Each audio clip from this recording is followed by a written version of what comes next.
I'd like to say welcome, ladies and gentlemen, to the Tony Hollis Live Talk Show Testify.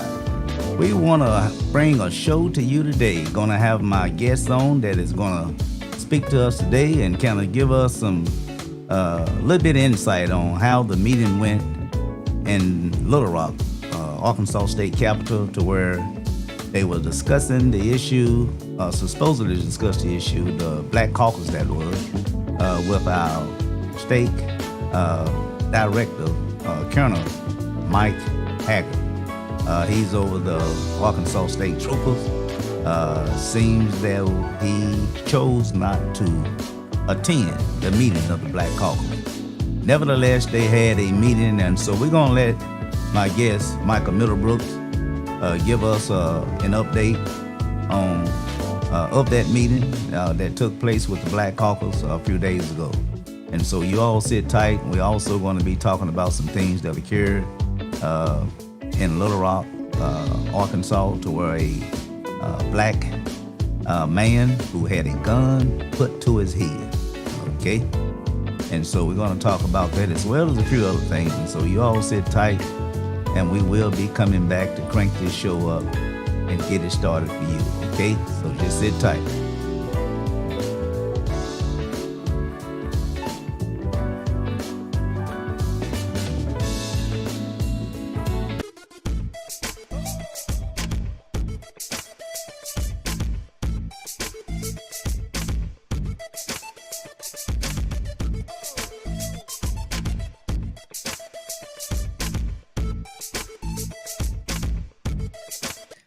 Please understand that Testify is a podcast created with the intended purpose to share information with the communities. Any and all comments and expression are those of the guests and viewers and not the host of Testify. Well, I want to say again, welcome back, ladies and gentlemen, to the Tony Hollis Live Talk Show Testify. We've been having a lot of things that's been going on throughout this state, Arkansas, that is. We've been having to where we continue to see violence take place throughout the different parts of Arkansas. It seems like it's happening in smaller communities as well as big communities as well.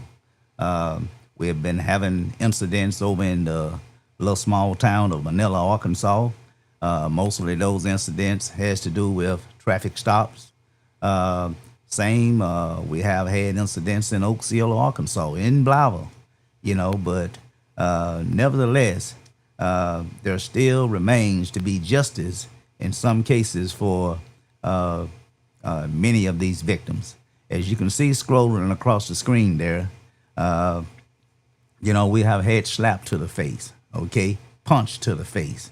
We have had just recently a gun put to the head of a young man in Little Rock who did nothing wrong. And so we have to ask the question, are we beginning to see a pattern of practices here to where there continue to be harm done to black and brown human beings? Okay, and so we're going to continue to have those discussions, probably clean up till the elections and after, all right? And we'd like for you all to get involved as well. As I say, I do have my guest coming on today, Michael Middlebrooks. But before I bring him on, I also wanted to show you this terrible video that took place in Little Rock, Arkansas, to where a young man had a gun put to the back of his head, okay? And so we're going to show that video right now, if I may. Want to go over here and make sure that we got everything set and ready to go. All right? And so we're going to go ahead and show this video just real quickly. If I may push it over now. I had it up here for a few minutes ago. You all just work with me. Give me a second, and I get it going. Because we definitely need to show that video. Let's see what we got here. Give me that one, that one. Give me 1 minute.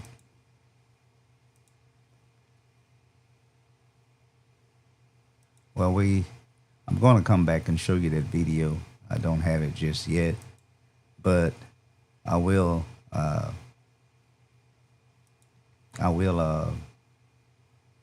Oh, here we go. Let me go ahead and show it now. Show this video just real quickly as we move through the show. Okay. But anyway, we're going to fire it up now.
Gonna play it this last time here.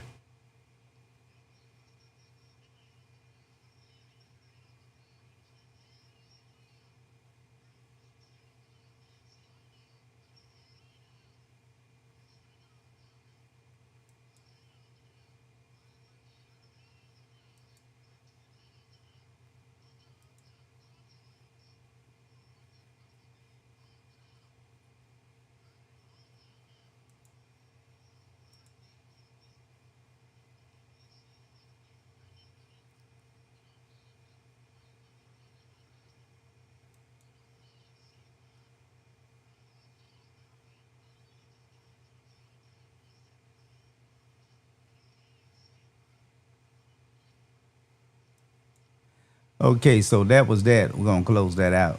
And so that was that, ladies and gentlemen, uh, of them putting a gun to this black brother head. As you heard, he went there just to purchase food. We have had going way back to Trayvon Martin. We have had uh, where he had, what was it, a can of iced tea and some bag of Skittles shot and killed. We have had people who have out jogging shot and killed. Okay, we have had a young lady sleeping in her bedroom shot and killed. We have had just recently a little small child in Mississippi riding in a vehicle shot and killed. We continue to see this pattern here to where black innocent lives are lost. And it seems though there is no accountability, for many, if not all, of these latest incidents. And so also they do have some information up there to where they are asking you all to go ahead and help this young man. I think his name is his last name Williams. Don't want to miscall his name, but his last name is Williams. Okay, and so I want to make sure that we have that video up. Not video, but that I'm clicking over here. Y'all hadn't been on in a while, and I don't forget how to work my own system up here. And so, but we're gonna show you this video of this one person here. Let me get rid of this stuff, and then we'll come back. Well, I'll show it to you. I'll show it to you at the end before we get off. I'll show it to you then. But I got my guest waiting. I'm not gonna keep him waiting any longer. And so I wanna go ahead and prepare you all to bring on my guest, Mr. Michael Millerbrooks. And so we're gonna bring him on right now, and we're gonna go ahead and move this show forward, okay? And so let's go ahead and bring on Mr. Mike Millerbrooks, who's a candidate for state representative, District 34.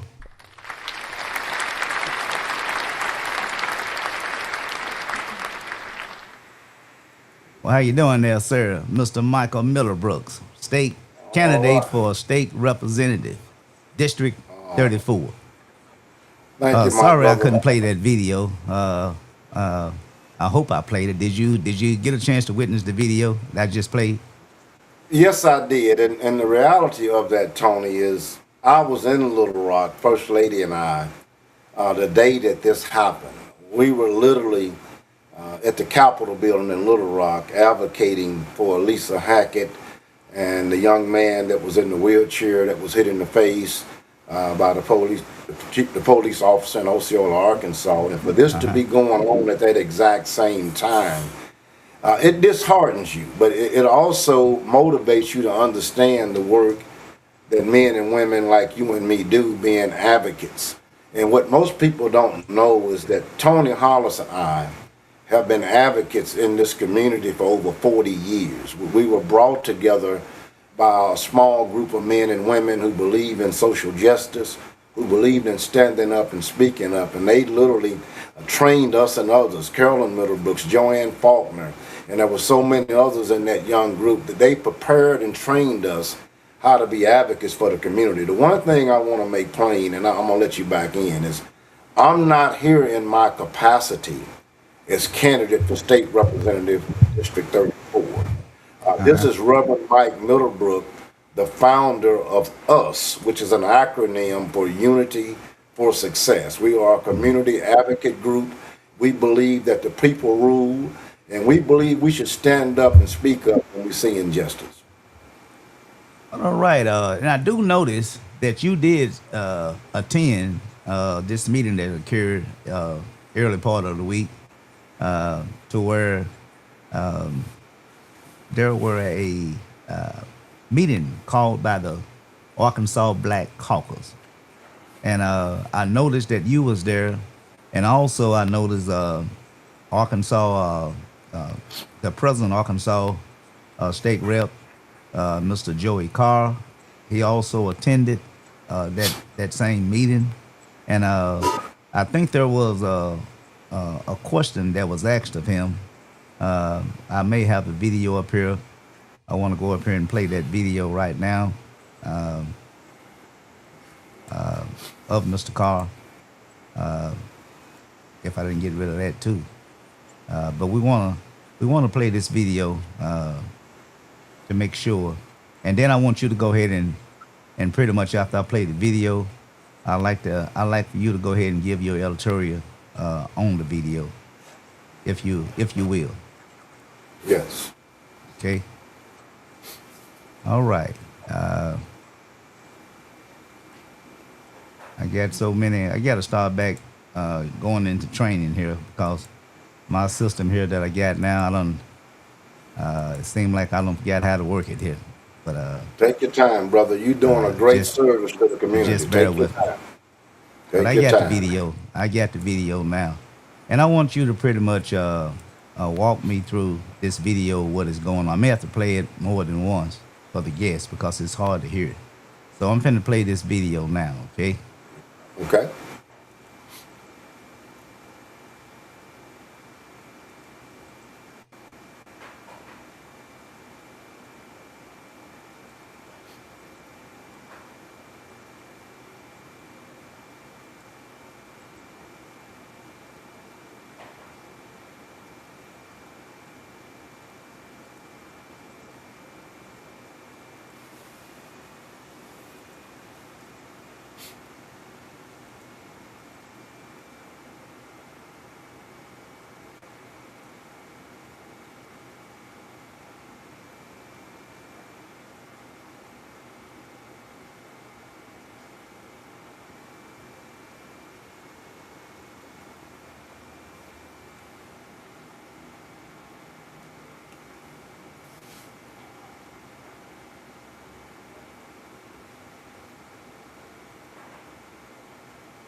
It's not long, ladies and gentlemen. So we're about coming to an end.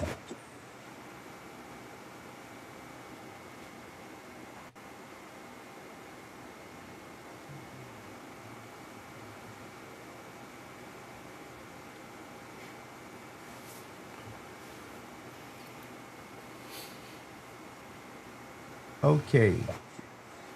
Look like that's the end of it, I believe. Uh, so please just walk us through this candidate Miller Brooks. What was going on in this video that we just witnessed? Okay, I will have to start from the beginning to really make this make sense to the listener and the community. It was not until Tony Hollis ran this video on the show Testify that many of us in Mississippi County found out about this terrible incident. In fact, because of that video going viral, literally across America and across the world, as people started to see this injustice, in my opinion, I personally also it threw me into a dark place. I've struggled my whole lifetime with post-traumatic stress and balancing my mental health and quality of life, as well as trying to lead this community and pastor, and that triggered me. So I started praying for the family immediately. We started reaching out to some of our relationships in Little Rock and across the country, and we're working with the family and praying for the family. We've always been with them spiritually and through fellow relationships. So as we found out about the Arkansas Legislative Black Caucus, they reached out to me through members on that caucus and shared that they would be holding a public forum and a hearing on the incident of this young lady being hit in the face by a police officer in Manila. So I shared this with Brother Tony Hollis and a few others, and me and Tony, had planned to go over to Little Rock together to make sure there was local representation so the community could understand and Elisa and the family could understand that we stand with them. And the amazing thing, First Lady Carolyn and I, we went over the night before to make sure we were there and early and on time. And on the 10 o'clock news, it flashed that the meeting had been canceled. So we started searching the internet and other news channels, and everybody was saying things, the meetings had been canceled. But something in my spirit, Tony, and when you want to stop me, because I have to tell the whole story. In my spirit said that the police officer or the police department cannot cancel this meeting. They were only invited and requested to attend. So sometimes even our media and our news sources are given a softball approach and inadvertently or on purpose misleading us. So many people thought the meeting had been canceled. But I told First Lady, I'm going anyhow. I'm going to go. We didn't come this far to not be in this space, in this place. If we got to stand outside by ourselves, we're going to advocate for this young lady and this child. She's still a teenager. So as we arrived, we were about 30 minutes early, and we made our way to the room that the hearing was going to be in. And to my surprise, there was already 3 or 4 state representatives there. And my first question was, is the meeting still on? And they said, yes, we're having a meeting. We don't know why it's in the news. The meeting's been canceled. So many people were confused. Feel like my guest froze up on me. Don't know what happened. He said he had some internet problems out there. Actually, as he come back on, like he froze up there. Hopefully he'll do a refresh and come back in. I actually wanted him. I know he began to start giving a little editorial about the meeting in terms of why it was called. Also, just because the state director, Mike Haggard, I think that's his name. He's the colonel with the Arkansas State Trooper. Just because he, at the last minute, decided he wasn't going to show up. Okay? He wasn't going to show up. Well, The meeting was postponed to August the 25th, which was a few days ago. Okay, August the 25th date get here. Again, the colonel, he ghosts the Arkansas Black Caucus, the meeting that they had asked him to come to sit with them to attend, which would have been a win-win for the Arkansas State Trooper in terms of him giving a little bit more insight on the process itself. Not so much as to indict anyone, but the process. What is the process when you have a trooper who has been involved to where he has allegedly, I'll say the word allegedly, but we all saw it with our own eyes. He punched a kid in the face, okay? And he still has a job. They putting out misinformation that this trooper is being investigated. We haven't heard that. At least I haven't heard that. What I have heard is that they're looking at what they call internal review. In other words, they investigating themselves, going over policies and things of that nature. It's more about policies as opposed to him being investigated for something other than policy, like a criminal act, violations of one's civil constitutional rights. Okay, that's where the investigation part come in. But he's not being investigated for none of that. He's still at work, from what I understand. And someone told me he might have resigned by now. I think my guest can give a little bit more information on it. If he has resigned, fine, good. But we still have to deal with the issue. All right, am I back, Tony? And so yeah, am I back, brother? Look like my guest just came back in, and so I'm gonna go ahead and put him back on now. Okay, I don't. I just want to say this here, Mike, but while you was away, I pretty much done brought them up to date to where you at. But but before you go any further, I want you to elaborate just real quickly. I want you to elaborate what was said in the video of the questions that was asked to Representative Joey Carr. Let's start there before you move on further. I will do that, brother. Thank you. So at the very end of the meeting, as they were about to close, one of the advocates from Little Rock requested to speak one more time. And when she came up to speak, she asked Mr. Carr, "Are you the representative for District 34? I cannot believe you sat here this whole meeting and you have nothing to say. So I can't believe you have no response. So I'm asking you to give your personal opinion on what happened and what you would do." And he hesitated for a minute. And the first thing he said was he didn't like it. It's difficult to watch, per se. So her next question is, I want to know your opinion. Do you think that was lawful, what he did? And he said, well, he don't really understand the laws and the rules, and so he don't really know. He also said that this was not in his district. It was in the county next to us. So the young lady asked him, what difference do it make what county it was in?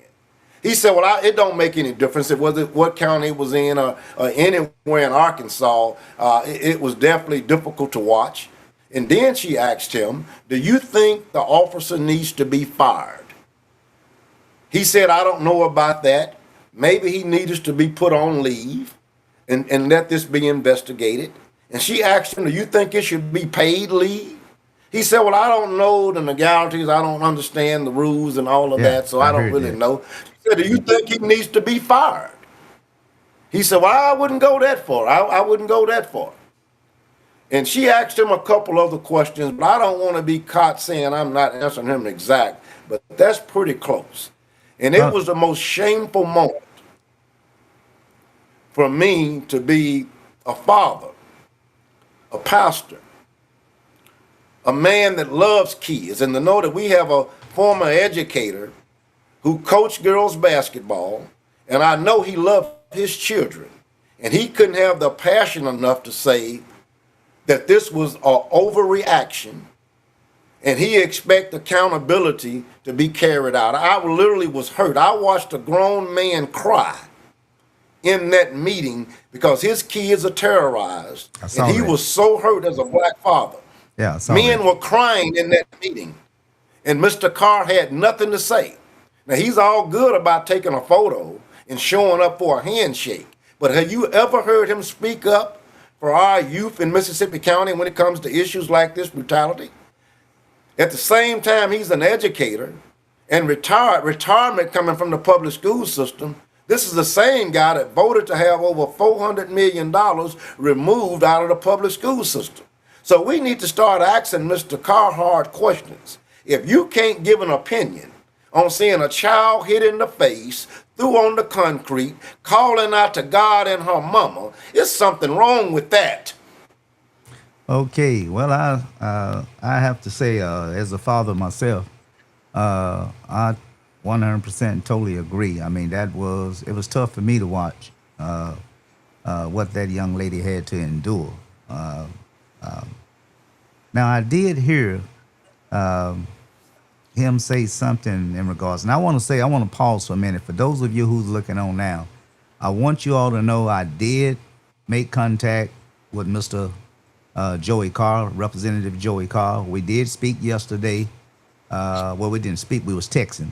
We did text each other yesterday, and I let him know that I was going to be doing this show today, and I let him know that he was very welcome to attend, to join.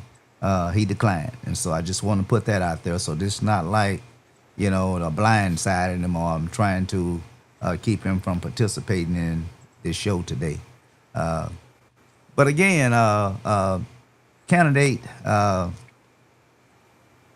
Michael Miller Brooks, if you would share with me exactly what was the mindset of this colonel, because he was asked twice to attend the meeting, and he sort of ghosted the Black Caucus meeting. I mean, talk to us about that, and also the governor. I want to go ahead and throw that in there. We also have a governor who is supporting Colonel Mike Haggard, I think his name, decision not to attend the Black Caucus meeting. So talk to us a little bit about that. I mean, why would he want to be a servant of the people? As I say, he don't want to come out and talk publicly about violence that occurred in the public, but he wants to have a private meeting with the caucus. Talk to me about that. I mean, what is your rationale on that?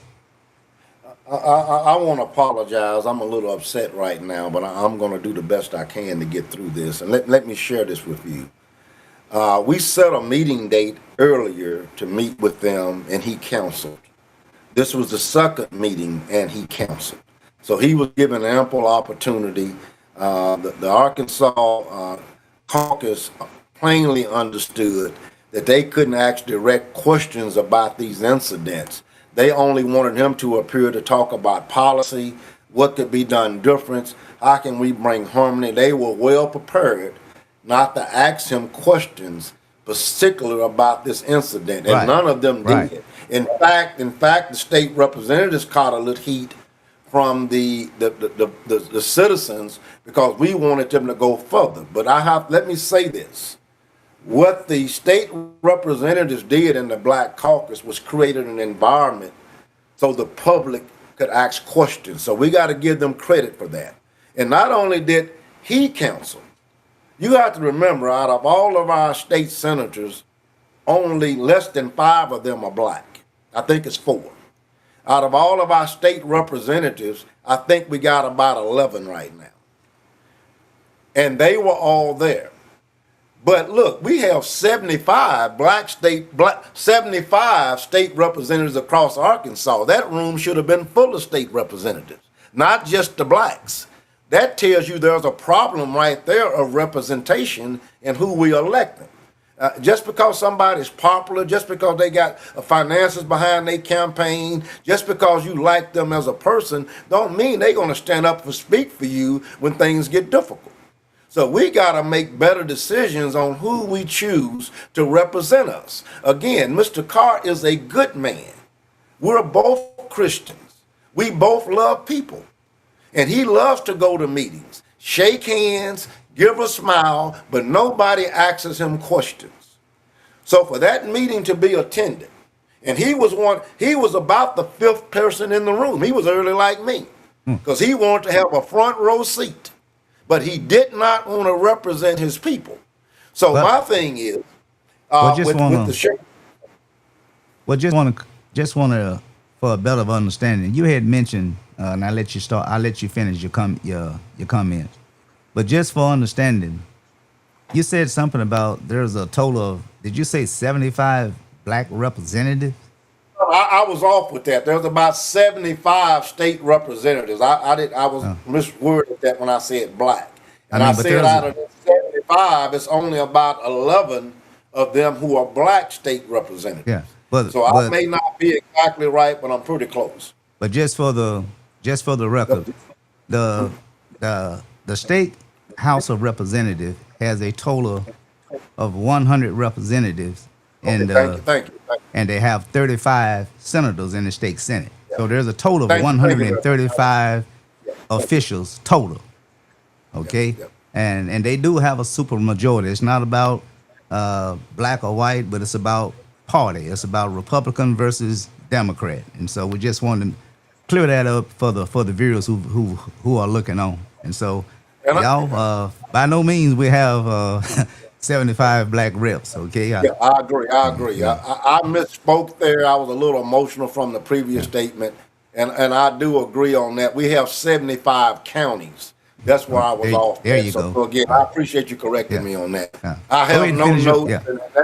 That kind of caught me off balance what we're talking about. So ask me the question again. I'm still trying to get back to where I was. What do you want me to answer? Well, you pretty much answered the question in terms of, I was asking you in terms of, Mr. Carr, he showed up. It seemed like he showed up unprepared. I don't know why, but it seemed like I will give him credit for attending, okay? I will give him credit for attending. But it's, I don't know if that was just to say that he was there or what, but it appears that he wasn't prepared to answer any questions. It's almost he got caught off guard from was that a young lady who stood up and asked him those questions? In my opinion, Mr. Carr was very well prepared to be there. As I said, we were the first ones there. He knew where he wanted to be positioned. He knew what the optics he wanted. The problem occurred when he saw Mike Middlebrook there. It made him nervous. So he answered no questions. So the young lady is an advocate from Little Rock. We never met before. It wasn't a setup. In fact, she didn't even want to give me her name because she didn't know who I was. After I spoke, she realized I was an advocate. I don't think her name is Dawn, is it? Dawn? I think so, but I'm trying to tell you, we had never met before. So after everyone gave testimony, she said it's ridiculous to have a state representative. This happened in his backyard. Then she said front yard, and him have nothing to say. She literally forced him to speak. He didn't want to speak. He never intended. But if I hadn't been there, this is my last point, you would have saw a picture of Mr. Carr there. They would have put it on the news. Nobody would have asked him any questions. And we saw that picture, we'd have thought Mr. Carr is representing people of color who are being put in this situation, and he's with the family. That's what he expected, to get a photo shot. But when you get a real advocate there, and a politician is ready to speak in any circle, that's what made him uncomfortable, in my opinion. And so we just want to for the viewers, we want to put everybody on notice. If you're just tuning in, we're speaking about the Arkansas director for the Arkansas State Trooper. He was a no-show. He ghosted the Black Caucus. He didn't show up. Although Mr. Carr did show up, it appears that he either was unprepared or unwillingness to answer questions. That's what I'm saying. I mean, I wasn't there to articulate. Mr. Middlebrooks was there, and so I have to take him to his statements for his statements. But so that's where we at right now. And so, um, Let me make one more point, Tony. 'Cause I really need our community to understand that. You had grown women, eyes were red with pain and anger. You had black men crying for black babies and black children. You had agony in that room. If you can see me right now, I'm literally upset. And as a representative for the state of Arkansas, everybody in that room was compassionate. I know you got to see the videos. That was a sorrow room. And to sit there stoic, show no emotions, no empathy, and have nothing to say is really disrespectful, in my opinion. But that's just me, though. The least he could have said is, we are praying for the family. At least he could have said, that young lady is going to need some counseling. At least he could have said, I'm going to call and check on her family. At least he could have said, she's going to need some help. And as your state representative, I'm going to make sure that family gets the help they need. But this is what Mike Middlebrook's saying, and I'm not elected. I'm working with the Arkansas Legislative Caucus to start a legal defense fund for this family as a regular private citizen. That should have been the role of your current state representative, because all of his co-representatives said, we want to help financially support this family. He couldn't even agree to that. So to tell me he wasn't prepared, he was very prepared. Don't say nothing, don't do nothing. Just take a picture, and everybody in Mississippi County gonna think he with them. And it's time out for that. It's not just about him. If we got politicians not willing to speak up to this issue, you don't have to speak up to the legal side or the civic side, but at least you can say, if that was my child,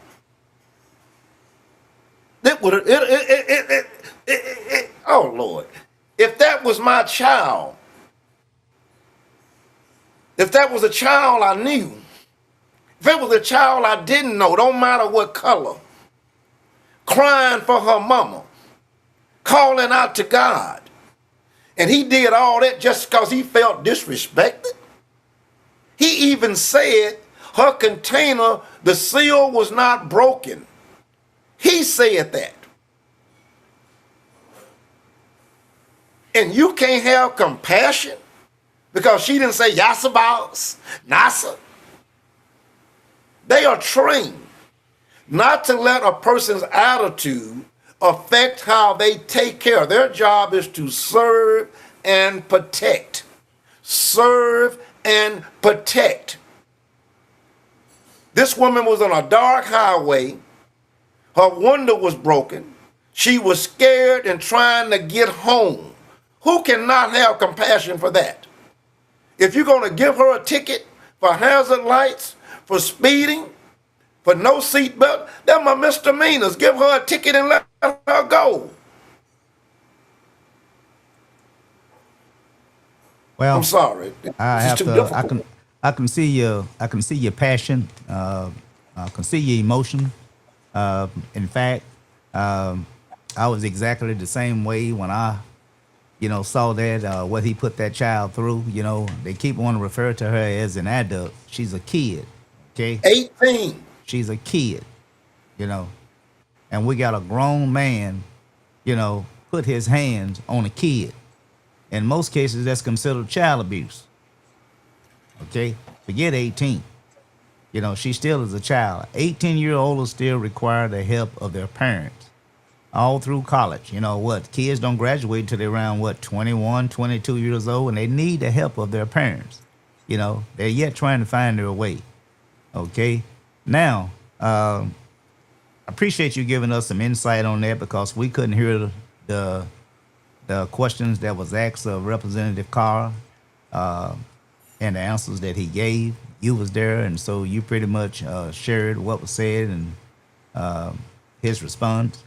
And so I tell you, it's heartbreaking. But before we continue in this with our show, I do want to put this up here because uh, we have some people down on the northwest end of the state, around the Little Rock area, Conway area, Little Rock, Conway, but I'm thinking Little Rock, excuse me. And but there were some things to where some information that they wanted me to share as to how you can help this young man who had this gun put to his head. Okay, you know, as you can see there in the video. Let me put it on the screen there. I'm asking you all to look at it, and I'm getting on the. Oh yeah, I still have it on the screen. But if you can look at this video right here, I mean, photo, excuse me. How community can help support Gregory Williams. We're going to get back to the young lady in a minute, but I just want to, you know, we're all in this thing together, you know. Yes. As Dr. King stated, you know, an injustice, I won't quote him directly, but it goes something like an injustice in one place is an injustice in every place. Maybe not those exact words, but, and so if there's an injustice in Blythe, it affects Little Rock. If there's an injustice in Little Rock, it affects Blythe, and so forth. And so how can communities support Gregory Williams right now? Okay? And right here it say what happened. You pretty much can go and read that. We showed the video. This is a young man to where the store clerk called the police on him. All he was there for was food. And so when the police showed up, he looked at the clerk. I think I heard where he asked him, you know, he used some foul language, of course. You know, man, what did you tell them? You know, because he knew it couldn't be nobody but the clerk that called the police. And so, according to the police report, officers were dispatched after a call reported that a customer had threatened to shoot a store clerk following an argument over a sale. When officers arrived, they found Mr. Williams arguing with the clerk in tumbles. Kill shot. Shook ordered, I don't know what all that is, Shook ordered him to the ground and pressed a gun to his head. He was placed in custody in what the report described as a felony takedown. Oh, Lord. Call that a felony takedown. No gun was found, and the store video had no audio to verify any threats was made. And so before I move to the next photo, this is a young man who was there to get food, and here officers come in. I think if you all heard the video, he came in giving orders. He didn't even ask the young man no questions. Didn't see any gun. He just automatically coming in there. I mean, all aggressive. You know, he escalated everything just that quick. 3 seconds? Things just went south. You know, and also citywide boycott. Don't stop, don't shop. That's their slogan. Don't stop, don't shop. They did hold a boycott in that area. This store owner, that is, this clerk owner or whatever, they did hold a boycott. And they were out there, the media was there, and it seemed like it was a pretty successful turnout. Those coming out advocating against this store owner. They say this is the store clerk who made the false report to initiate the incident. We are asking all local community members to avoid this store and any store he might be seen working at. They gave some information there that you can go and look at. Of course, we got about 2 more of the videos. File a complaint. Officer Thomas kill shot. I guess that's his street name. That's what they call this cop. So he must got a reputation of, which I can only imagine, taking shots at, I don't know whether that's at people or what, but I guess that's his little nickname that he done picked up. Kill shot. He should be terminated. They're calling for his termination from the Little Rock Police Department. The 2 officers assisting had a duty to intervene. They did not.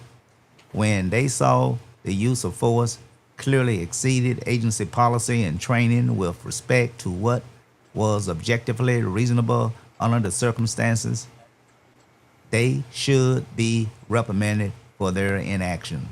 If you or anyone you know had any official complaint against an employee of the Little Rock Police Department, you can make one by contacting the Little Rock Internal Affairs at 501-918-4275 or the Chief of Police at 501-371-4623.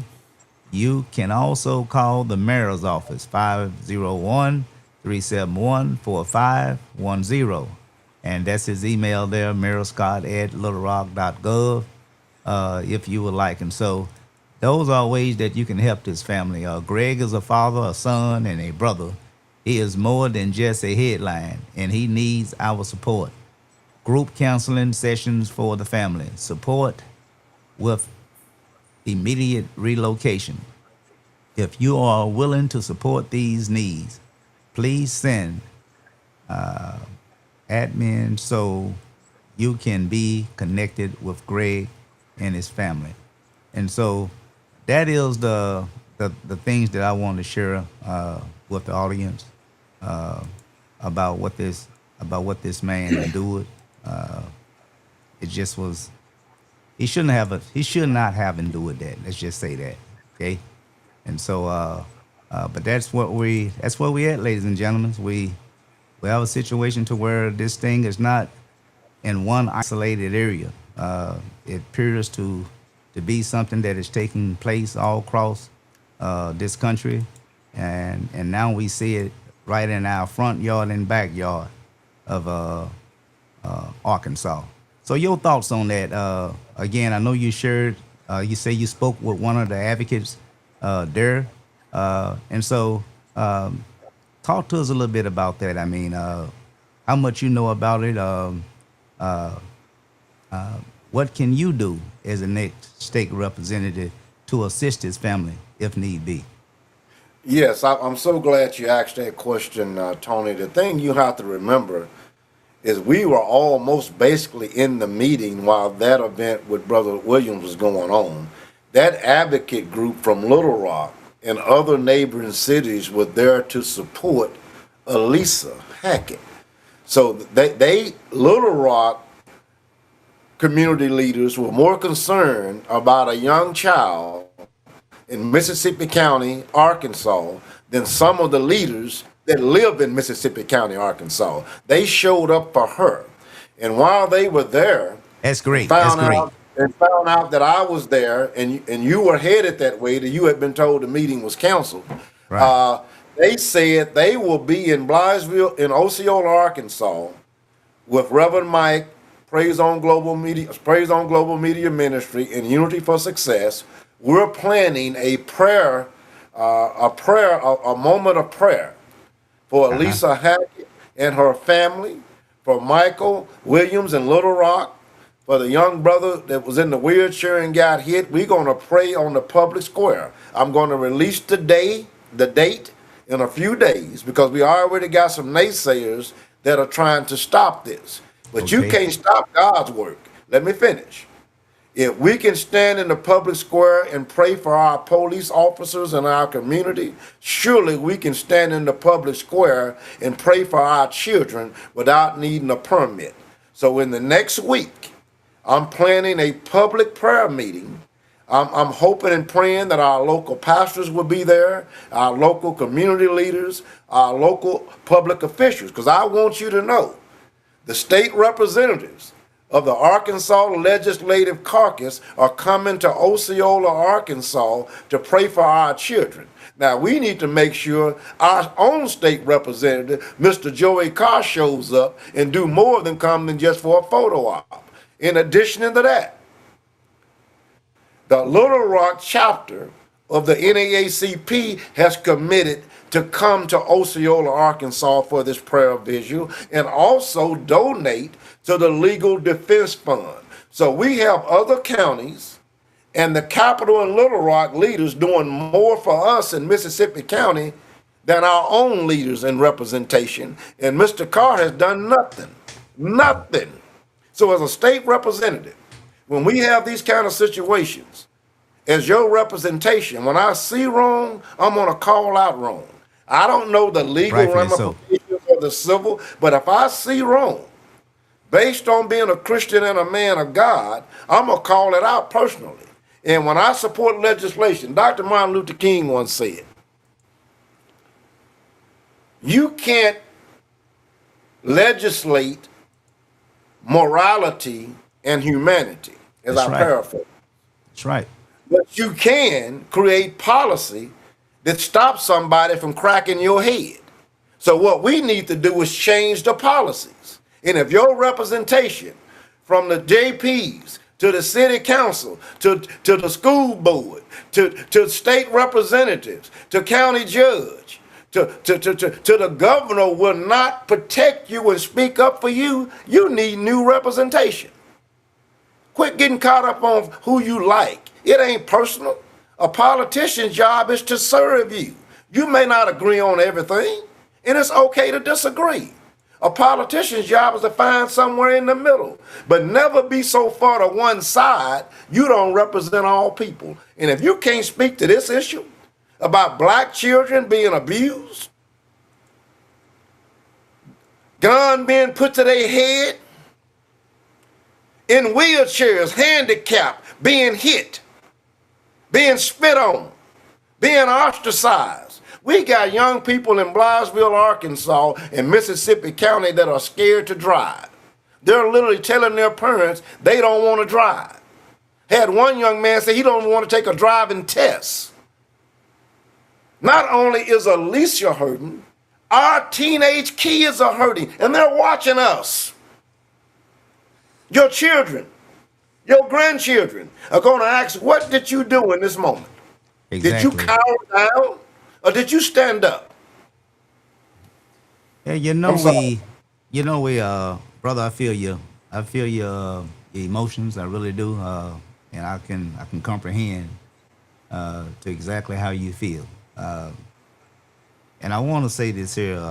I'm glad to see that you had an opportunity to speak with some of the advocates down in Little Rock area who stated that they will be here September the 22nd to stand in solidarity, to stand in support with this young lady and her family. And so that's what we need to do. It warms my heart to see that how, as you indicated, we something like 2.5 hours away, to where we got people who saying, I want to be there. I want to support you. Don't be there. What happened in Blytheville affected Little Rock. What happened in Little Rock affects Blytheville. And so I love it. I love it. This is what I'm saying when we talk about unity, okay? Just like us, unity for success. This what you produce when we come together.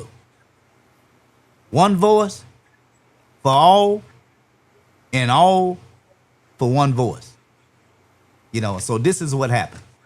Okay, I got a automatic camera there, so you might have saw I gave a hand signal there, and I just kind of zoomed myself in. And so I'm going to see if I can do it again and zoom myself back out. There we go. Stop right there. And so... Tony, I do need to make one other comment about what you just said. They're coming to Osceola, Arkansas in early September. That's different from the 22nd.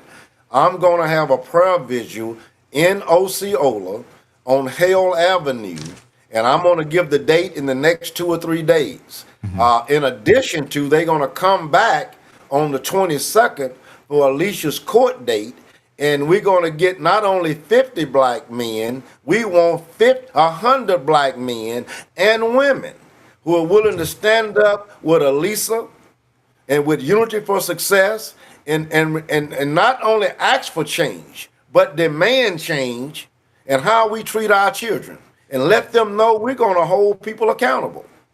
Yeah. And I'm glad you mentioned that. There were some women that reached out to me earlier. I don't know if they thought that we was pretty much trying to isolate them, didn't want them to participate. But I explained that this is a time where black men should step to the plate.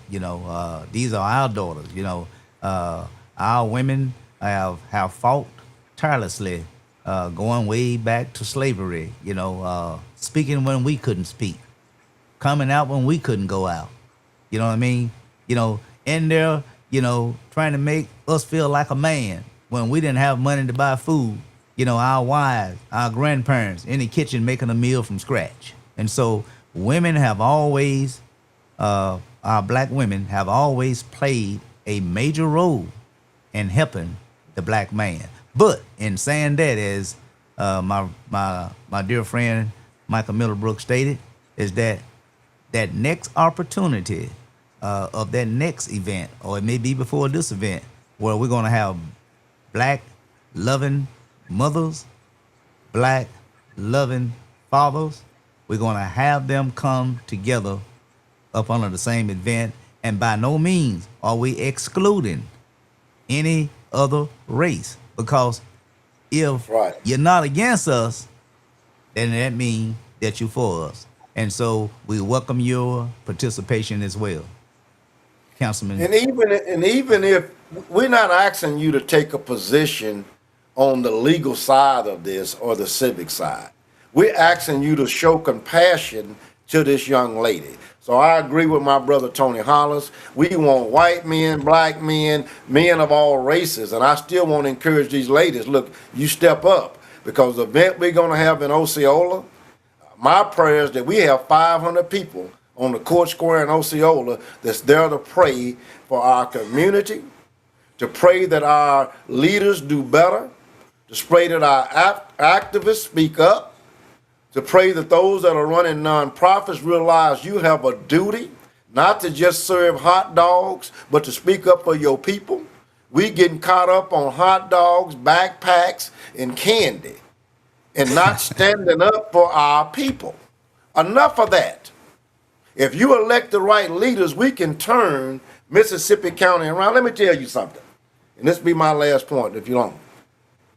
If Mike Middlebrook wins, if Shamar Carter wins in District 36, and Miss Willis, and I haven't endorsed a candidate in District 35, but if all three of us win, we break the supermajority in Northeast Arkansas. So you don't change this thing by moving the whole mountain. It's in pieces. And if the three of us get elected, we will have representation all through Northeast Arkansas, from the top to the bottom, and immediately be able to make changes. What a state representative does, their only primary job is to go to Little Rock, help create a budget, approve the budget, and while doing that, advocate to bring resources back to their community. That's their job. So he's doing his job. He's going to Little Rock, getting money. The problem is when the money get here, we get crumbs. We get about this much. And we arguing over it. That's why we not getting along. Well, the few and the powerful and the elite get to see the whole pie. We don't even know what it looked like. We fighting over crumbs. I got brothers and sisters falling out with me because they worrying about their $200 and they $500 and the little money they get to do their program and don't know that's pennies. Pennies. Yeah.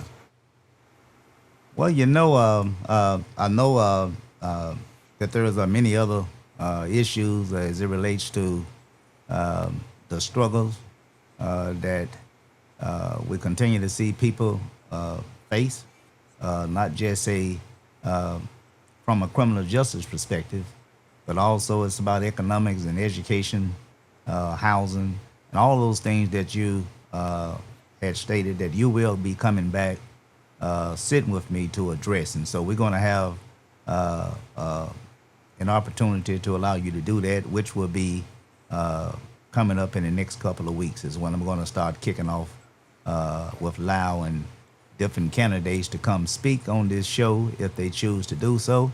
And as I stated, don't show up don't mean that I'm not going to talk about your seat. I'm still going to talk about your seat. So you can either come sit and join me and we'll talk about it together, or I'm going to talk about your seat without you. All right. Now, is there Tony, I anything? need to add one last thing. I promise. One last thing I got to say before you let it go. We have an organization called the Young Democrats slash Arkansas Youth Coalition in Mississippi County. The chairperson is Joanna Johnson. The second chair is Renee Young.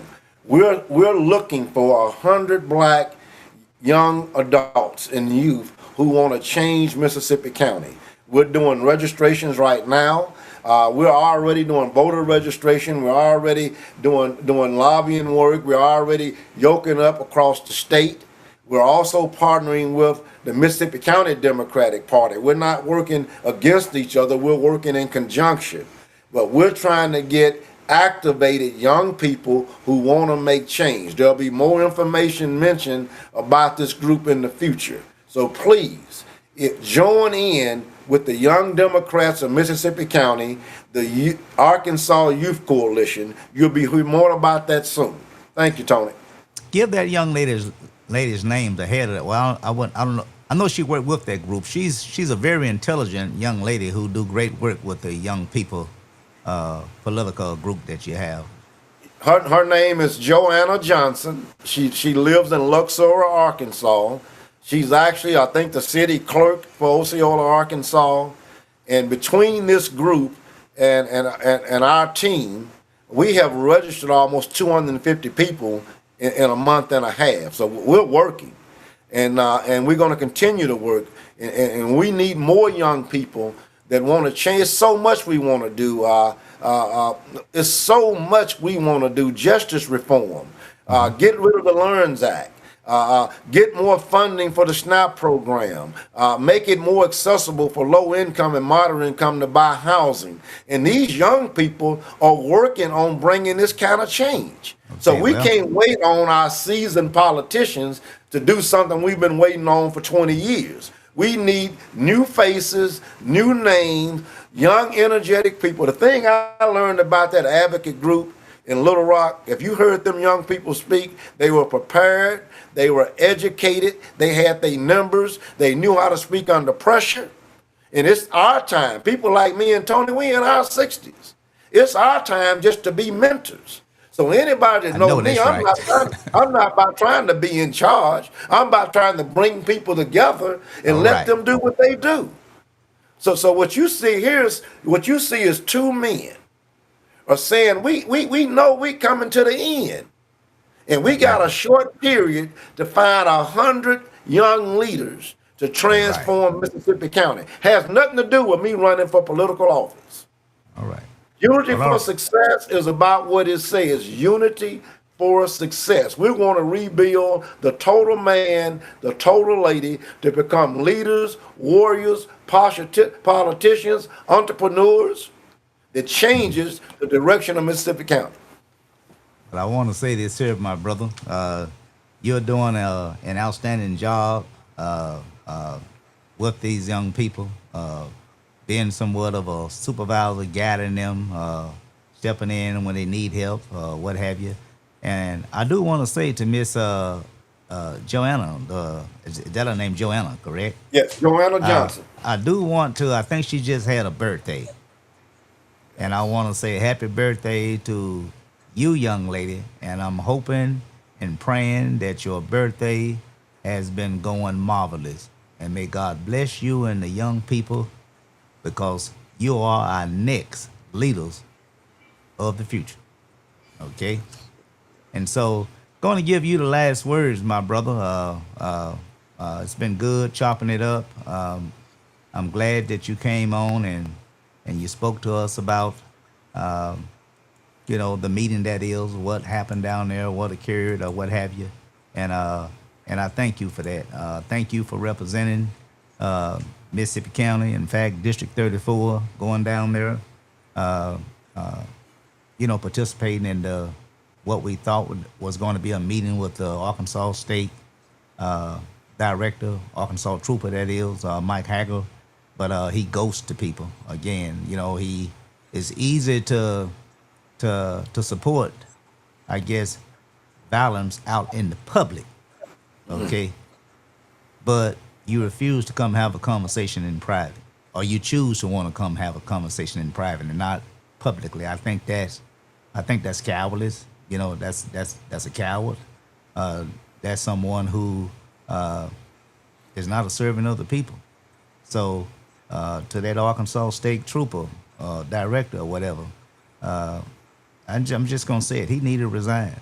We don't need people, the head top of the department, to have that kind of mentality. And so I think he needed to resign. If you ask me, you know, I think it's time to clean house. All right. And so I do want to go ahead and give you the last words. I don't think I have. I did jab down some things. We pretty much done covered everything.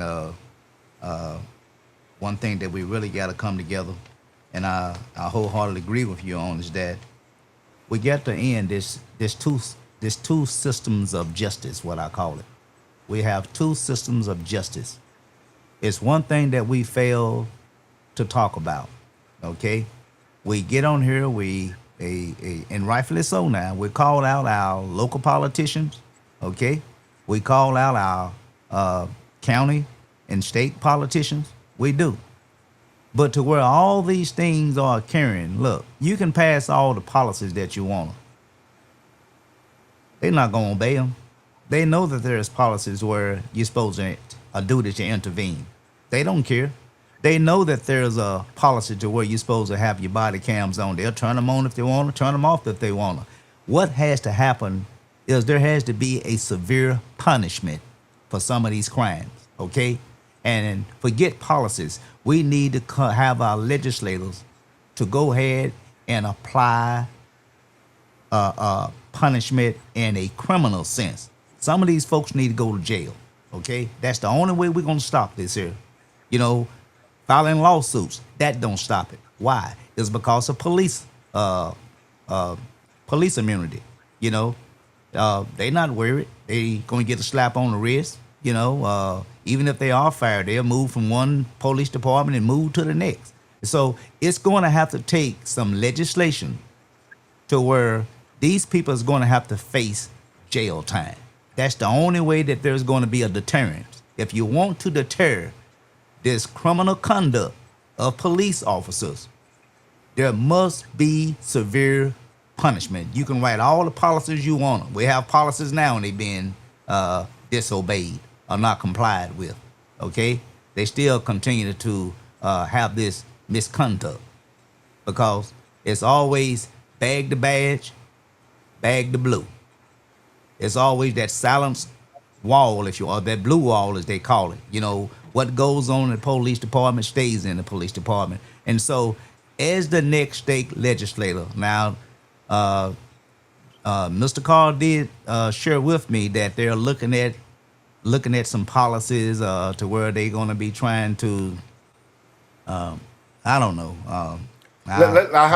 You know, hold up, I'm getting ready to close on it. I mean, my thing is, as I said, I don't care about policies, okay? I don't care about policies. What I want some criminal codes to be applied to hold these folks accountable where they can go to jail. That's the only music they're going to dance to. The hell with policies, okay? I know as a state legislator, you know, it's your job and as well as others to bring up policies or what have you, but they're not obeying policies, okay? They don't obey them. So what hell good are the policies if we have people in higher office like this director protecting them? We even got our own second judicial district prosecutor, Mike, for this area, to where she her own self have witnessed a man slapped in the face, no charges. A young lady thrown down to the ground, cursed out, treated the way that she was treated. And this young man, first of all, he wasn't even sent home, okay? There was no investigation. He still was on the job. All right. And now we got the case in Little Rock to where a gun was put in the back of a man's head. A slap to the face, a punch to the face, and a gun to the head. And this lies all in the hands of our second judicial district prosecutor. She's been mute. So that's what I'm talking about. You know, we need to start voting some of these folks out of office. She has her position is elected position, and I'm telling you right now, I don't know when her term is up, but I'm going to be fighting like hell to make sure that she never serve again as our second judicial prosecutor uh, for this area. I give you the last words. Hey man, I have to respond to this because again, you saw Mr. Carr trying to get a photo op and get a line in. Let me explain what happened in that meeting. Fred Love, as a state representative, mentioned he has had him and the Black Caucus has been working on legislation and rule changes for over 2.5 years to hold police officers responsible, to make sure there was policy in place where there was reprimands and something that follows their record, and they never could get it to the floor, and they never could get support from other candidates. So what he's saying is what Fred Love's been trying to do for 2 years. Now, if he's been in office over 2 years, he could have supported the legislative Black Caucus and had that policy change they've been working on move forward. So again, I'm not going to let him put stuff out there like he's trying to help us, and he's not.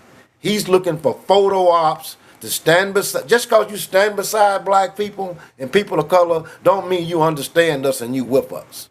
So if you don't believe me, you go back and look at that whole conference. The first thing Fred Love said is we should have already had policies in place to address this. And I haven't had any help from my other colleagues to move this forward. So I asked Mr. Carr to answer to that. Thank you, Tony Hollis, for allowing this forum. I look forward to us discussing more things later. Any issue you want to address, I'm here for you. I only need 30 minutes of advance to be prepared because I'm speaking from my heart and I'm speaking from a position of impact. So sometimes my numbers may be off a little bit. I may misquote something, but ain't no notes here. This real for me. All right, shoot from the hip.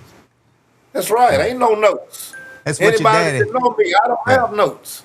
That's what your dad So I taught don't us. have to go ask anybody what to say. I don't have to look over and see if you agree with me. Yeah. Because sometimes you're going to agree with me and sometimes you're not. And that's when you judge a man by his character. My character stands for me. I'm consistent in my positions. You may not like my positions, but it's always going to be about serving God and serving God's people. And that's whether you're a Christian or not. As an elected official, our job is to serve everybody equally. So that's the other thing I'm going to bring. Just because I'm a minister don't mean I'm just ministering to Christians or I'm making policy just for Christians. My job is to serve everybody with a level hand and to make policies that represent everybody in this country and in our community. I'm going to work for the farmers. I'm going to work for the business, but I'm going to prioritize the low income, the moderate income, and the middle class. Now, you know my position. Some people call that being progressive, but you know they call Dr. Martin Luther King a progressive. They also called him a communist. But if it wasn't for Dr. Martin Luther King, we wouldn't even have the few rights we got right now. So if loving God and loving God's people make me a progressive and a communist, you can call me whatever you want. You're not going to sidetrack me. I'm here for God and God's people, and our people are hurting. Thank you very much. I sure appreciate you, my brother, and I'm kind of just putting on the screen there for everyone who's just tuning in. We got some people that we need to call to testify. I'm talking to the colonel. I'm pretty sure at some point or another you heard about testify. I need to see the colonel come on this show to testify. I need to send a call out to what's the can't call his name. It slipped my mind. But even our state representative, present state representative Gary Carr, I need him to come testify to what we're talking about today. And for those of you who didn't hear me earlier, I did send out a text message to our state representative Joey Carr. He declined to participate today.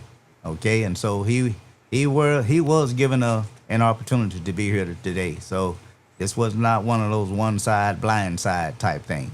All right. And so as you can see, we're closing out to where I got scrolling across the screen there. We done had a slap to the face. No accountability. Okay. We done had a punch to the face. No accountability. That's what my sign is showing now. We done had a gun put to the back of a black man's head. No accountability. So we're witnessing a double standard here in terms of how black and brown people are being treated when they are the victim. It all depends on who's the victim. So don't give me that I'm tough on crime stuff. All right? When you're not treating everyone accordingly, which is, you know, according to law, that is. Drop the disparity. I have to call it for what it is sometimes. The racial mindset that has no place in public service. What I'm saying, okay. And so, but Mike, you did want to share with the public. You and I talked about. I think you finna take a breather. The next couple of weeks or whatever. And the people want to know if they needed to get hold of you. I had a question now while you go on this break. I mean, how would they do that? I'm always available to the constituents and the public. We have a website, www.teammiddlebrooks2026. That's our website. You can also reach out to me on Facebook. I will respond on Messenger. I'm just not going to get into a lot of chatter because I need to refresh myself for the last 75 days of this race. You have the Young Democrats, Joanna and Renee. You can reach out to them through social media, and there are other members of my team you can reach out to. So when I say take a break, that don't mean the work stops. I'm going to back off of Facebook a little bit, and because I think I have shared my platform well enough. I think I have demonstrated that I'm not just complaining, I have a plan. You have a state representative that's prepared to ask our industries, our solar industry, our steel industry, our local, county, and state government for $2.5 million to invest into our quality of life programs, a summer work program that will go year round for teenagers in high school. We have started a home ownership program for low income and moderate income, working with the USDA housing program. So these are real programs. We're also asking for $1.5 to $2 million to girder up that program, because not only do we want you to go from being a renter and on Section 8, maybe you want to be a landlord. Maybe you want a home and you want to build a couple of duplexes. So we got things we're working on. People just don't believe we're working. We got people have applications in already, working on getting their credit straight. So this ain't nothing we inventing. We're just sharing with you the information that should have been shared with you already. My last thought, I would not approve a single bond issue in Blytheville or Mississippi County at all. I would not approve or agree to a single tax increase. That's going to be another show. Till we come back to the table and discuss quality of life. If our fire department and police department needs funding, I understand that. But the house is on fire in Mississippi County. The kids are burning. The parents are burning, and they're suffering. So if we're going to do a tax increase for the police and fire department, we should do a tax increase for quality of life for our low income. That's my position. What other politician is saying that? And we can do that. If we have the majority and we vote that we prefer to have a tax increase for quality of life and the fire department and police department, that can happen. So don't let nobody tell you it can't. It's that you don't have politicians asking for anything. Their job is to go up there and advocate for you. Not just the police department, the fire department, the Chamber of Commerce in Main Street, Blytheville. You better let me go, man. All right, then. Well, I tell you, it's been great. It's been great. Like I say, I'm glad to have you to come on today and sit with us, chop it up or whatever, with the community. That's what it's all about, being a public servant. And you and I have been that all, probably half of our life on here on earth. That's all we ever done. You All we know, ever done. other than our jobs, it don't stop there. We come home, we in the community. We going someplace to help somebody doing something. Telephone always ringing. You know, as if I'm a elected official. I'm not. I'm just an advocate. I think my phone ring more than probably the mayor and the council. You know. But anyway, it's been good chopping it up with you. We're gonna come back, and like I say, we're gonna keep the public up to date on these events that's coming up as we continue to stay in the pursuit of equal justice, fair justice for all, and not just some. And so we're gonna continue to stay on the wall on those issues. And so I want to say, my brother, say hello to the family and all, and if you need me in any capacity, please do reach out. And you know me. If you don't get me, I'm asleep. Well, you All know, right. we about to be grandparents, and you about to be a grand uncle. Carolyn and I Yeah. are so happy. Yeah. Chandria, our baby girl, is getting ready to have a child, and that's one of the reasons we're cutting back. We think it's important that we spend some family time. We're so excited about this blessing of new life God's going to bring our way, and that's one of the reasons I'm so adamant about how we treat our children. I have another grandchild getting ready to come into this world, and I want to make it a better place, not only for other children, but for my children as well. Thank you so much. Well, all right, my brother. You have a remaining blessed tonight. And again, and until again, I'd like to say, please do continue to be a viewer of Testify, and come on back and sit with me sometime, and we'll chop it up. Okay. All right. Have a blessed one, my brother. Peace All right. out. Bye bye now. Well, ladies and gentlemen, that's going to conclude my show with state state candidate for state representative, District 34, Michael Middlebrooks, who gave us an update on some things that occurred or happened there at the state meeting there with the Capitol, at the Capitol with the Black Caucus. The Black Caucus called a meeting. I'm giving a recap to where they wanted the Arkansas director of the Arkansas State Police, Mike Hager, I think his name. He was a no-show again. He ghosts the Black Caucus, not one time but two times. And so one time you might have had some type of conflict in your schedule, but when you ghost the people twice in a row, it's intentional now. That let us know that you didn't think it was necessary, it was worthy of your time to come and speak to the Black Caucus about an 18-year-old child who had been punched by, I can't say the word that I said last time because I'm, but he's pitiful. He's a coward. He's a coward. Now, I forgot to ask my guest. I was told that this trooper, I was told that he resigned. I'm not sure if that is accurate information, but he said that this trooper resigned it. If he did, good. But still, we have an institutional problem here. Institutional system of racism that happened to be in our judicial system. That we're talking about policing, or that we're even talking about officials that hold position, that they be a prosecutor, in some cases a judge. We have a system of judicial racism, selective policing, police discretion, you name it.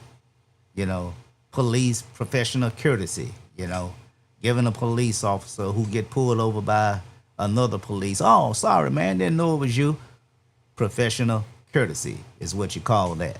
Oh, go ahead on, man, get home, I know you got to speed. Ain't no problem, you know. I understand. Get on home, man. Professional courtesy. That's what one police officer give another police officer when they speed. Okay, may be in a different vehicle and the police don't recognize his might be a colleague, a fellow officer, or could be some officer from another district or another or state, whatever. Don't have to be Arkansas. As long as he see that badge or some ID that that person is a police officer, they don't give them a ticket. They give them what is called a professional courtesy. In other words, drive safe, man. Have a good night or have a good day. Bye-bye. But again, ladies and gentlemen, we need to call out. I think someone did put it up here, y'all, who stated that the trooper, Orlando, whatever it is, he resigned it and is now working for, what? You got to be kidding me. That can't be true. Working for the Osceola Police Department? You can't, no, that can't be true. That can't be true. If that is the case, do y'all see this? Somebody need to call and let me know. Is this trooper working for the Osceola Police Department the same city that this child lives in? You mean to tell me somebody need to call me? Call me right now. If this cop is hired, you hear me?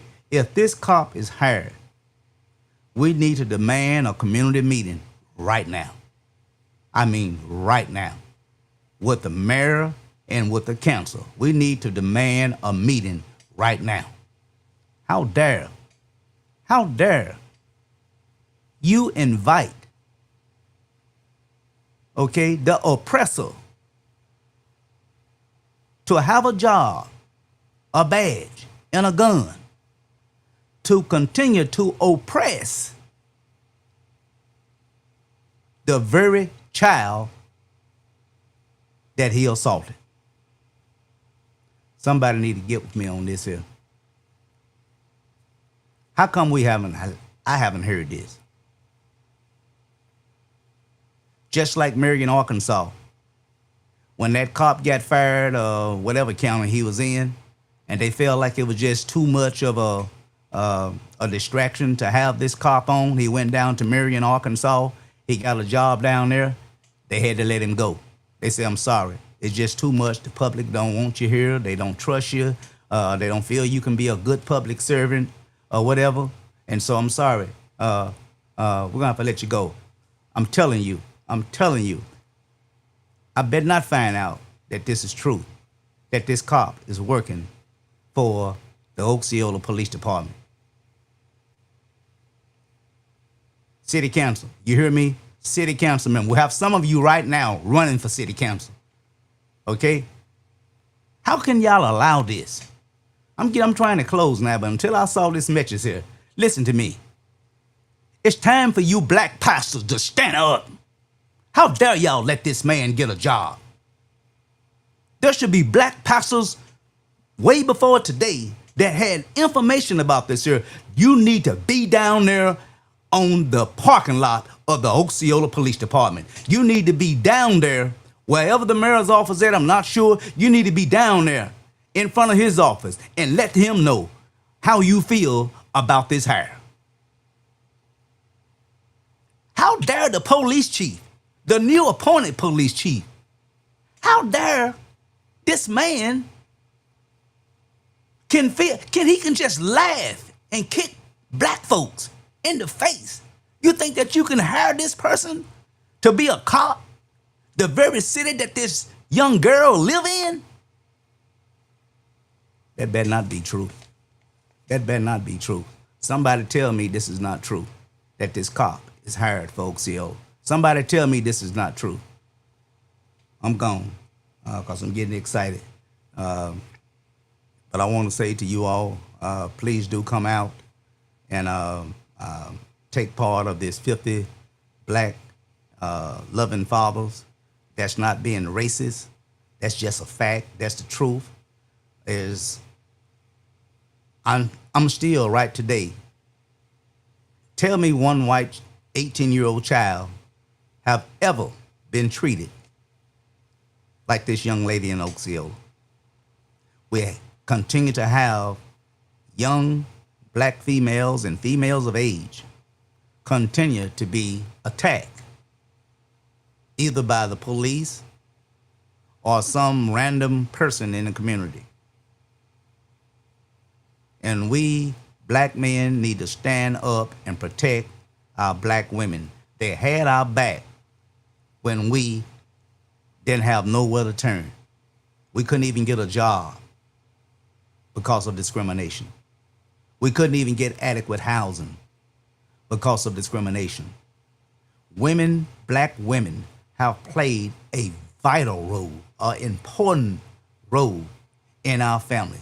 The black woman was the woman that when we came home, the black woman was the woman that made us smile. The black woman was the woman that made us forget all about our problems. Because when we came home to where we knew we was loved, where we knew that we can be treated like a king, where we knew that we had some rule and some say-so in our household. Black women have always supported us. And how dare any black man sit down on black women today? If you sit down on our black women today, you are pitiful. You are not even a man. If this cop is hired for Osceola, I'm telling you right now, we need to send a strong message to the city council and to the mayor that this guy got to go. Don't do no good talk to the police chief. He started this thing. If it's true, he started this thing when he accepted the application to hire him. So evidently, ain't no sense in talking to him. Mayor and the city council. If this man is hired, he need to be fired. I'm gone. Again, September the 22nd, September the 22nd, 2026, Blytheville, Arkansas, right on the vision coming in. I got all the information on my page. Please, black man, black loving father, if you love your daughter, which I know you do, then you will come to the courthouse and you will stand for them. If you love your granddaughters, which I know you do, you will stand for your granddaughters on September the 22nd. The same with all the women in your lives, that it be a niece, that it be a sister, that it be a mama, a grandmama, a great-grandmother, aunts. I mean, all the women in your life. Come stand, please, with us to send a strong message that our black beautiful women, they sits on what? On our shoulders. Peace and love. May God bless. May God keep you all until we see each other again. Want to go over here and see if I got any more comments before I close out. I'm trying to see.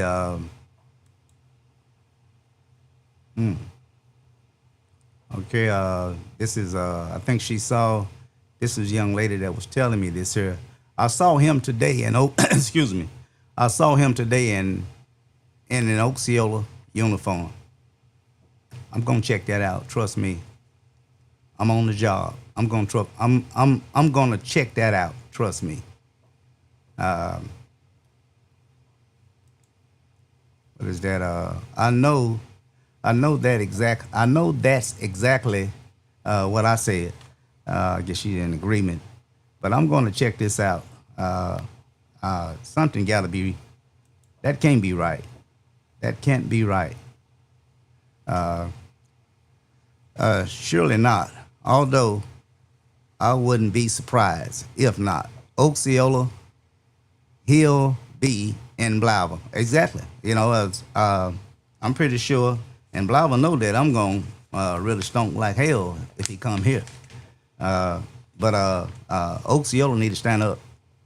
I mean, I will support you, of course. And I'm going to sound the horn. I'm definitely going to sound the horn. But this guy has no place in public service.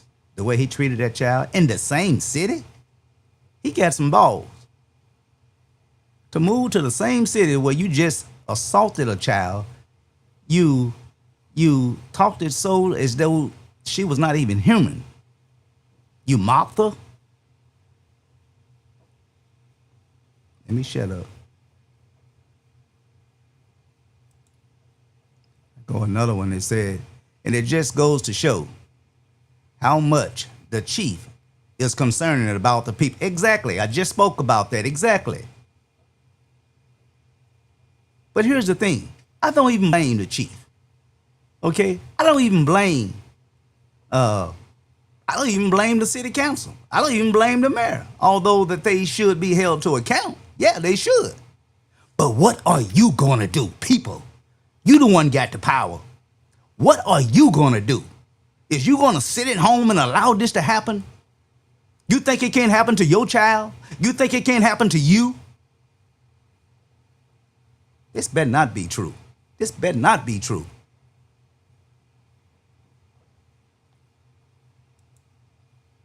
How you doing, Miss Dunn? This is the young lady. I'm always referring to people that I don't even know. I never met Miss Dunn, but I always refer to women, no matter how old they are. I say young lady. But this is Miss Dunn. She's simply saying that she's willing to stand in solidarity, and I really appreciate that. How they down on the other end of the state, and how they are ready to stand in solidarity with this young lady, Alicia Hackett. And as I stated, that we need to stand with them as well. And so I can't make every meeting down to Little Rock, but until they have this state trooper, not state trooper, I think it's thinking about the state trooper, this store clerk that is, that put the gun to that young man's head. He need to be terminated. Okay. And while I do have her up right now, I just want to run through her a screen that she posted. Just want to share that with you all right quickly. Asking everyone to support this family in the way that you can support this family, that is. And so I want to push that over right now. I was hoping to make that a little larger. Let me do it like this, because we need to go ahead and push that over to where you all can somewhat help that. Well, we're not us, but not them, but we can help them, assist them like they're assisting us. Get it out, Tony. Get it right. Okay. And so I want to put this on the screen. You all can see it right there. Like I got something else over there. I want to turn that off where you can see the whole full poster there, a banner. And so let me go up here and turn it off, okay? All right. I still got it playing. Give me a minute, y'all. It's been a while since I've been over here on my deal here. And so we're going to turn that off. I still can't get it to turn off. But anyway, I'm going to try to read this here. Let me go back. Let me just do this here. Hadn't been on a while, and I'm getting everything all messed up. Y'all give me a minute. I just want to show this to you all, and then we can call it today, evening or what have you. Okay, here we go. At least I thought I had it. Here we go. Let me pop it on there. Let me blow it up a little bit. Get rid of some stuff. Okay. And I hope that you all will please do jump over and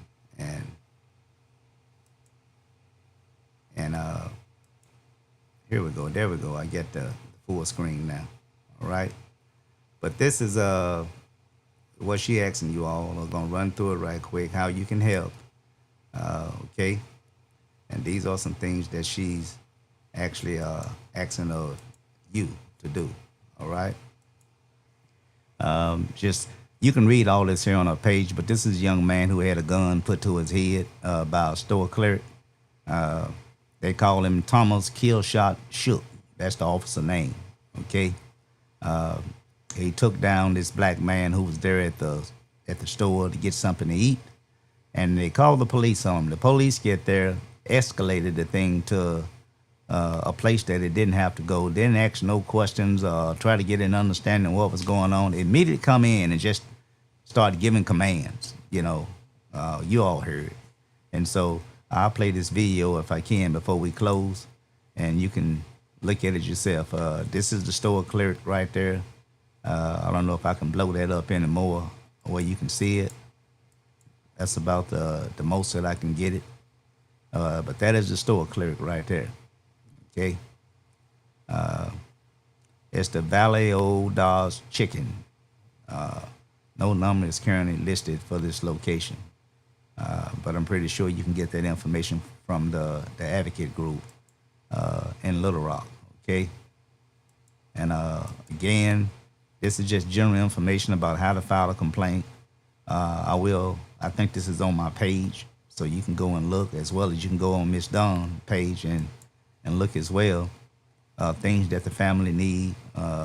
Just letting you know, Greg is a father, a brother, and he is more than just a headline. I agree. Let's support this brother.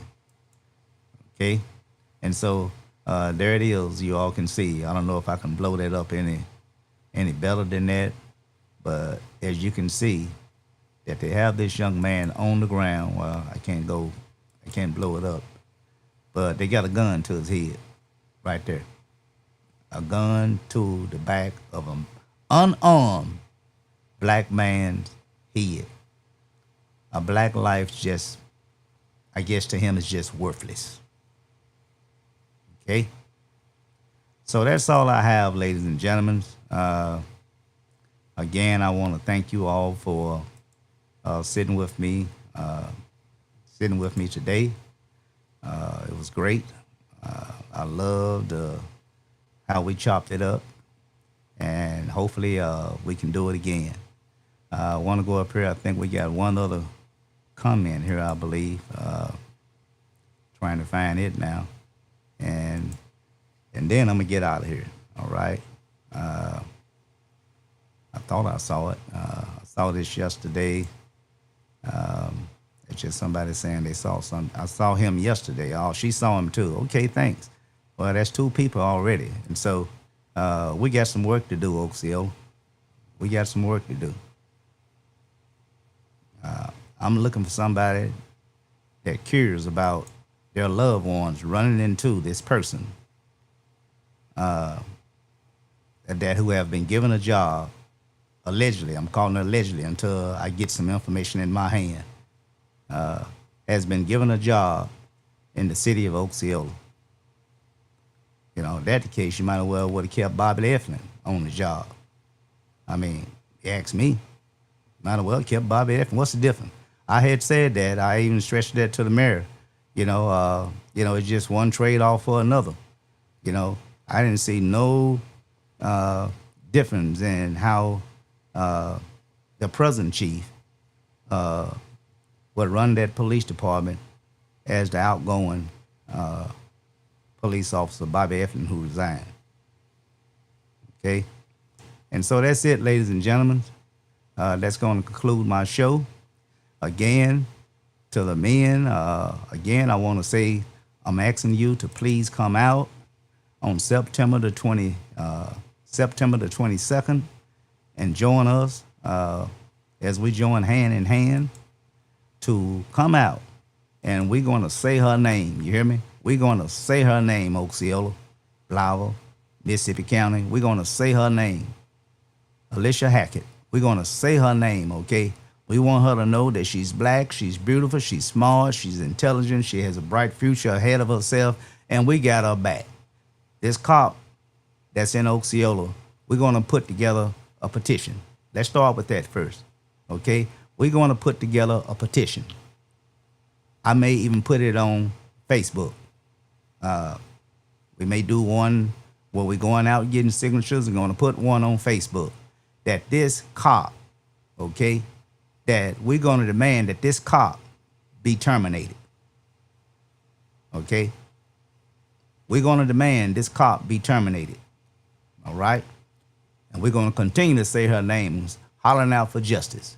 And we're going to do that by having our 50 black loving fathers to stand for our daughters. As I say, this ain't about race, because had no 18-year-old white girls have been treated like this young lady.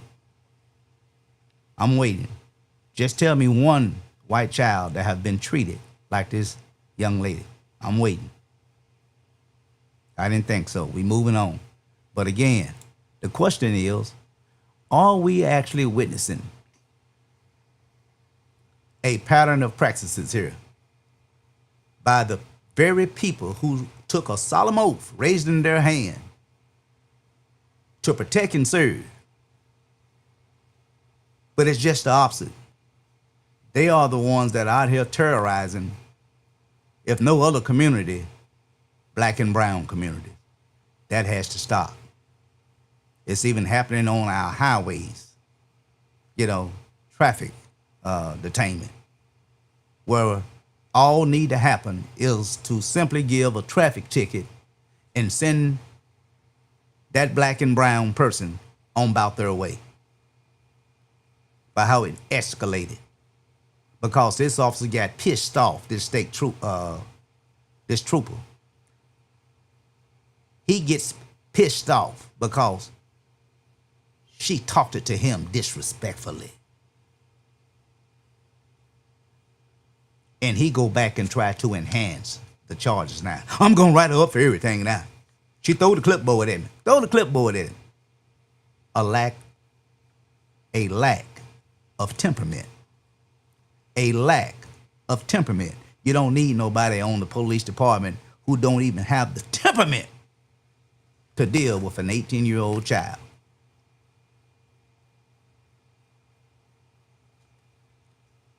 I'm going to be sending me an FOI tomorrow. I want to find out if this cop is hired. I want to get something in my hand, something tangible, because I don't want them to say something like, "Oh, Tony got it wrong. He wasn't actually serving as a cop. He was working on the courts with the court clerk, or he was working with what they call these people to go out, code enforcement. He was working with code enforcement. It's quite naturally he gonna have a gun. He gonna have this, that. So I don't want them to have no room to walk none of that the other way to try to justify the hire. What I'm saying, I want to be sure that he's hired as a cop. And one thing that you all need to join me on, we need to have this cop, this trooper, he need to be decertified.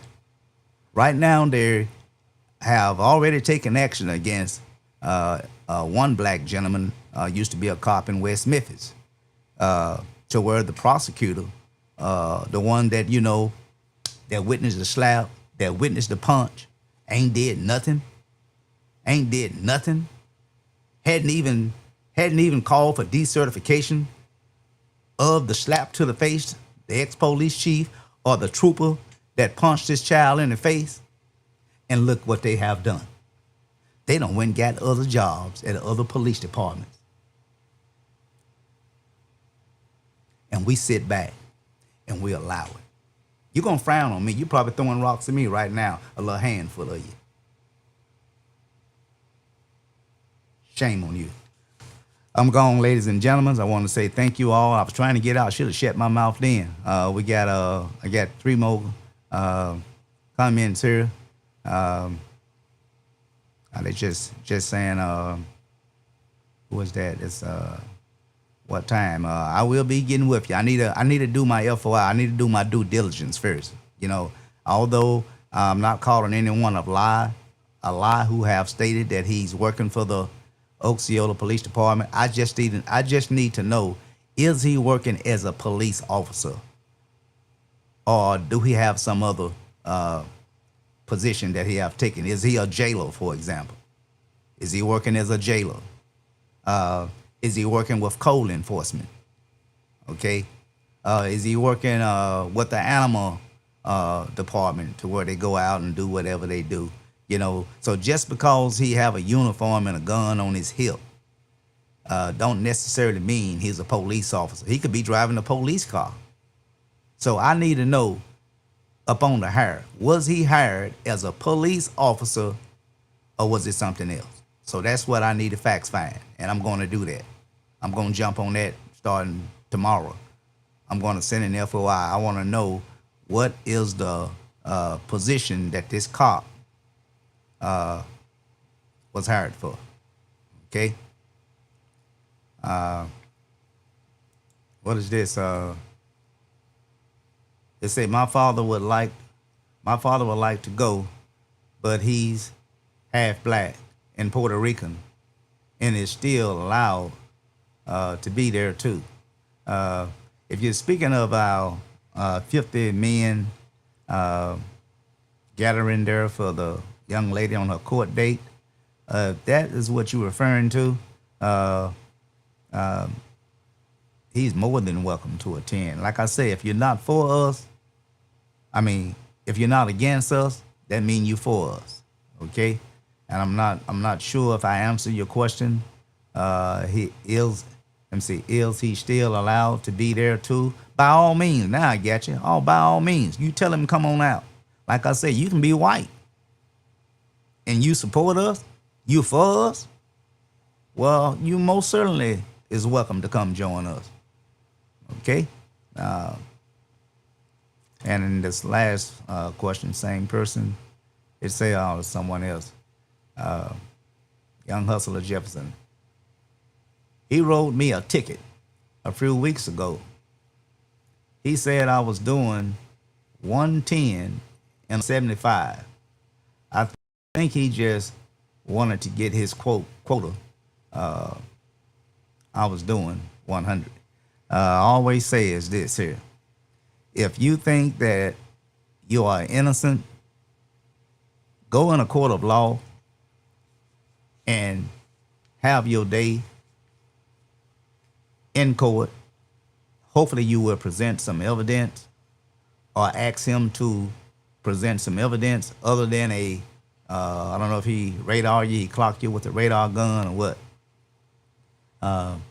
Need to know what's his qualifications. I know that it used to be one important time they had to have a little card to where they have to be certified every 6 months or every year to operate those devices.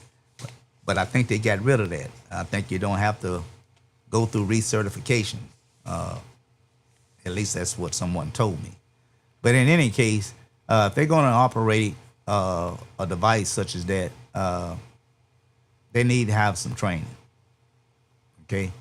And if an officer who is operating a radar gun, what I think what they still call it, where they clocking motorists for speeding, at the least, minimum, I would think that they should have had some training.